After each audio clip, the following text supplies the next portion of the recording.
Oh, hi, and welcome to another Today's Decay, where we celebrate births and beginnings of everything important since the dawn of time. I'm just here perusing my copy of Seven Footprints to Satan.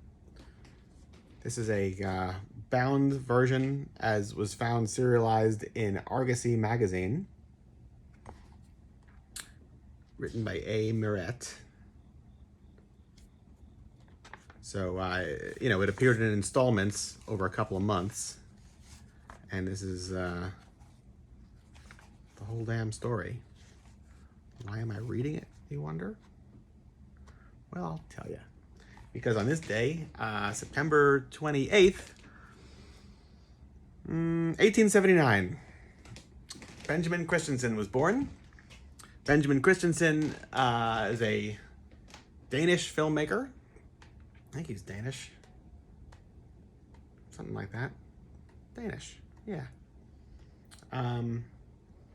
Who's probably most famous for his film Haxon, Witchcraft Through the Ages,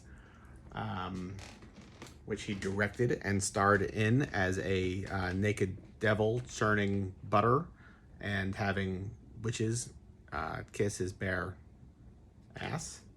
And it's a fantastic piece of motion picture history, and the movie is really worth seeing if you haven't seen it. And on the success of Witchcraft Through the Ages, he moved to America, where he made a film adaptation of Seven Footprints to Satan, which here is... is this a photo play? Yeah. So here is the photo play version of Seven Footprints to Satan. So that means it's the novel, and then throughout it has stills from the film. An original dust jacket. Let's see if I can find some other pictures quickly for you. Phantom Creep Theater, our spook show group in Coney Island, presented this movie a couple of years ago.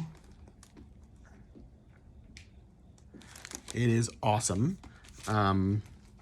It's a Art Deco haunted house movie. Look at that guy there, the whiskers. So it's this Art Deco haunted house storyline, filled with all sorts of crazy characters. Beastmen, cripples, little people.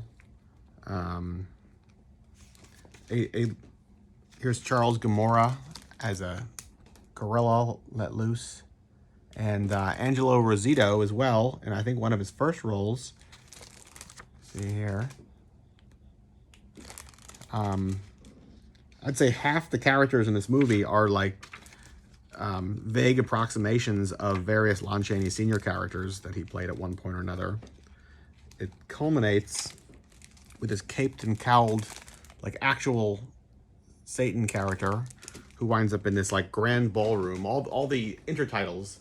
This movie was like pretty much lost for a long time, and I found 20 years ago or so, some video bootlegger in Arizona or New Mexico, I forget his name now, who somehow found a copy and put in his own intertitles, which were like, I guess what he was pulling from was accurate, but all the intertitles were like, if you fear for your lives, run to the grand concourse, all hail Satan. And like, that was like some of the most complicated dialogue in the entire thing. It's all just like run, pretty much, like as you're like running through like a literal haunted house is like how it goes.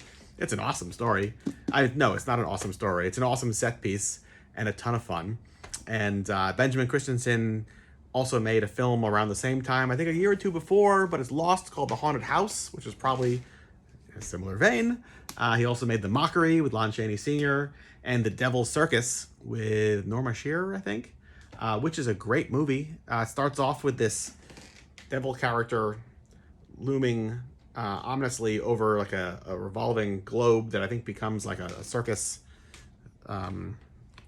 ring. If I remember correctly, it's been a while. For a long time, that wasn't available anywhere, and I saw a copy of it on at the MoMA, which is pretty wild. There's some great vintage circus stuff in there. It's not a haunted house movie or a horror movie per se, but it's a great golden age circus movie. Can't go wrong. And then he made The Mysterious Island, like 1927, 28, 29, 30. I say that because it just kept going. This is a movie that was made right at the end of the sound period. Nope, right at the end of the silent period, transitioning into sound. So he was hating the Hollywood studio system and didn't want anybody telling him what to do. And so quit like part of the way through and had to be replaced by somebody else. And then I think even that replacement was filled by somebody else. But the movie is awesome in like just how weird it is. It's got all these live action, like 4 foot, 3 foot tall, like Donald Duck looking characters that all live on like the bottom of the ocean, and like people in like those vintage giant metal diving suits. Lionel Barrymore plays one of the characters. Go down to the bottom of the ocean and find all these like really cute little creatures. And the way it's filmed, because it started off as a silent movie and it went.